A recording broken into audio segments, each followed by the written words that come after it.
ರಾಮ ಭಕ್ತರಾಗಿ ಅತ್ಯುತ್ತಮ ಹಿಂದೂ ಆಗಿದ್ದ ಮಹಾತ್ಮ ಗಾಂಧಿ ಅವರನ್ನ ಬಿಜೆಪಿ ಪರಿವಾರದ ಗೂಡ್ಸೆ ಹತ್ಯೆ ಮಾಡಿದ. ನಾವು ಮಹಾತ್ಮ ಗಾಂಧಿಯವರ ಹಿಂದುತ್ವದಲ್ಲಿ ನಂಬಿಕೆ ಇಟ್ಟಿದ್ದೇವೆ. ಬಿಜೆಪಿ ಪರಿವಾರ ಗೂಡ್ಸೆಯ ಕೊಲೆಗಡುಕ ಸಿದ್ಧಾಂತವನ್ನ ಪಾಲಿಸುತ್ತಿದೆ ಎಂದು ಮುಖ್ಯಮಂತ್ರಿ ಸಿದ್ದರಾಮಯ್ಯ ಹೇಳಿದರು. ಬೆಳಗಾವಿಯ ಸುವರ್ಣಸೌಧದಲ್ಲಿ ಮಹಾತ್ಮ ಗಾಂಧಿಯವರ ಪ್ರತಿಮೆಯನ್ನು ಅನಾವರಣಗೊಳಿಸಿ ಮಾತನಾಡಿದ ಅವರು, ಗಾಂಧಿಯವರು ಗಾಂಧಿ ತತ್ವದ ವಿರೋಧಿಯಾಗಿರುವ ಬಿಜೆಪಿ ಪರಿವಾರ ಸಂವಿಧಾನ ವಿರೋಧಿ, ಅಂಬೇಡ್ಕರ್ ದ್ವೇಷಿಯೂ ಆಗಿದೆ ಎಂದರು. ನಾವು ಮಹಾತ್ಮ ಗಾಂಧಿಯವರ ವಿಚಾರಗಳನ್ನು ಮುಂದಿನ ಪೀಳಿಗೆಗೆ ಇನ್ನಷ್ಟು ಅರ್ಥವಾಗಿ ತಲುಪಿಸುವ, ಗಾಂಧಿ ಅವರ ಗ್ರಾಮ ಸ್ವರಾಜ್ಯದ ಕನಸು ನನಸು ಮಾಡುವ ಗುರಿಯೊಂದಿಗೆ ಜೈ ಬಾಪು, ಜೈ ಭೀಮ್, ಜೈ ಸಂವಿಧಾನ ಅಭಿಯಾನವನ್ನ ಮುನ್ನಡೆಸುತ್ತಿದ್ದೇವೆ ಎಂದರು. ಅವರ ಭಾಷಣದಲ್ಲಿ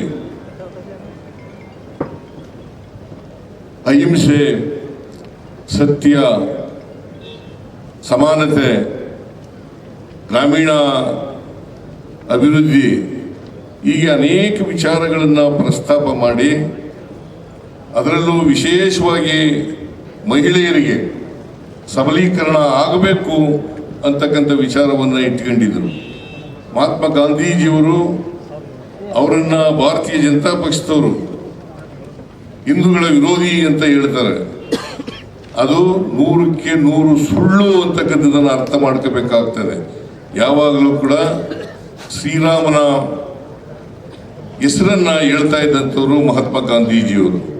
ಅವರು ಸಾಯುವಾಗಲೂ ಕೂಡ ಗೋಡ್ಸೆ ಗುಂಡಿಟ್ಟು ಕೊಂದ್ರಲ್ಲ, ಅವರು ಸಾಯುವಾಗಲೂ ಕೂಡ ಶ್ರೀರಾಮ ಶ್ರೀರಾಮ ಅಂತೇಳಿ ಅದನ್ನ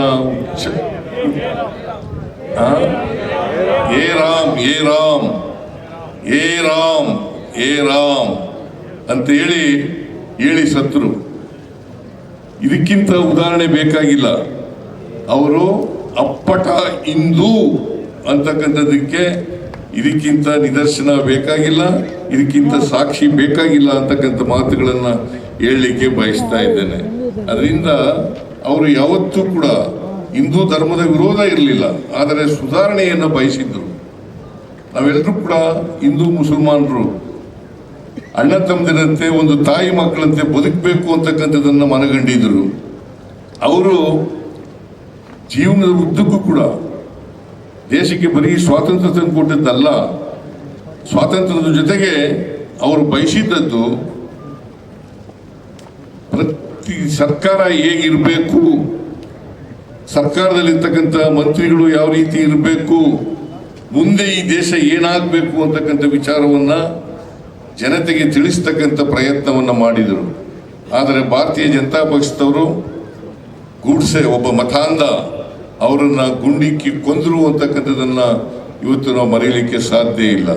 ಅದರಿಂದ ನಾವೆಲ್ಲರೂ ಕೂಡ ಮಹಾತ್ಮ ಗಾಂಧೀಜಿಯ ಹಿಂದುತ್ವದಲ್ಲಿ ನಂಬಿಕೆ ಇಟ್ಕೊಂಡಿರ್ತಕ್ಕಂಥವ್ರು. ಅವರು ಸಮಾಜದಲ್ಲಿ ಒಡಕನ್ನು ಉಂಟು ಮಾಡತಕ್ಕಂಥ, ಜಾತಿಗಳ ನಡುವೆ ಸಂಘರ್ಷವನ್ನು ಉಂಟು ಮಾಡತಕ್ಕಂಥ ಕೆಲಸವನ್ನು ಮಾಡ್ತಕ್ಕಂಥವ್ರು ಭಾರತೀಯ ಜನತಾ ಪಕ್ಷದವರು. ಅವರು ಮನುವಾದಿಗಳು ಅಂತಕ್ಕಂಥದ್ದನ್ನ ನಾವು ಈ ಸಂದರ್ಭದಲ್ಲಿ ಹೇಳಲಿಕ್ಕೆ ಬಯಸ್ತಾ ಇದ್ದೇನೆ. ನಮ್ಮ ದೇಶದ ಇತಿಹಾಸವನ್ನು ನಾವು ನೋಡಿದಾಗ ಈ ಸಂದರ್ಭದಲ್ಲಿ ಎಐಸಿಸಿ ಅಧ್ಯಕ್ಷರಾದ ಡಾಕ್ಟರ್ ಮಲ್ಲಿಕಾರ್ಜುನ ಖರ್ಗೆ, ಎಐಸಿಸಿ ಪ್ರಧಾನ ಕಾರ್ಯದರ್ಶಿ ಸಂಸದೆ ಪ್ರಿಯಾಂಕಾ ಗಾಂಧಿ, ವಿಧಾನಸಭಾಧ್ಯಕ್ಷ ಯುಟಿ ಖಾದರ್, ಉಪ ಅಧ್ಯಕ್ಷ ಲಂಬಾಣಿ, ಎಐಸಿಸಿ ಪ್ರಧಾನ ಕಾರ್ಯದರ್ಶಿಗಳಾದ ಕೆಸಿ ವೇಣುಗೋಪಾಲ್, ರಣದೀಪ್ ಸಿಂಗ್ ಸುರ್ಜೇವಾಲಾ ಸೇರಿದಂತೆ ಹಲವು ಪ್ರಮುಖರು ಭಾಗಿಯಾಗಿದ್ದರು. ಕಲಬುರಗಿಯ ಮಣ್ಣೂರು ಮಲ್ಟಿ ಸ್ಪೆಷಾಲಿಟಿ ಆಸ್ಪತ್ರೆ ಕಲ್ಯಾಣ ಕರ್ನಾಟಕ ಭಾಗದ ಪ್ರಸಿದ್ಧ ಆಸ್ಪತ್ರೆಗಳಲ್ಲಿ ಒಂದಾಗಿದೆ. ಡಾಕ್ಟರ್ ಫಾರೂಕ್ ಮಣ್ಣೂರು ಸಾರಥ್ಯದಲ್ಲಿ ಅತ್ಯಂತ ಅನುಭವಿ ವೈದ್ಯರಿಂದ ಉತ್ತಮ ಚಿಕಿತ್ಸೆ ನೀಡಲಾಗುತ್ತಿದೆ.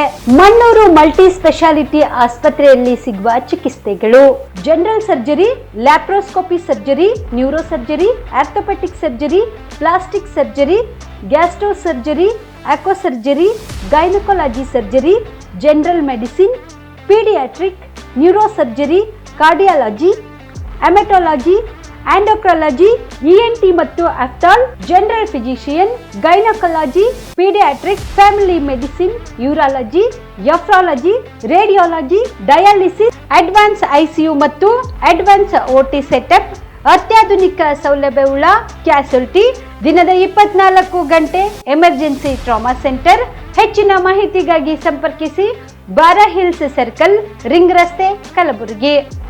Phone number 9538786108.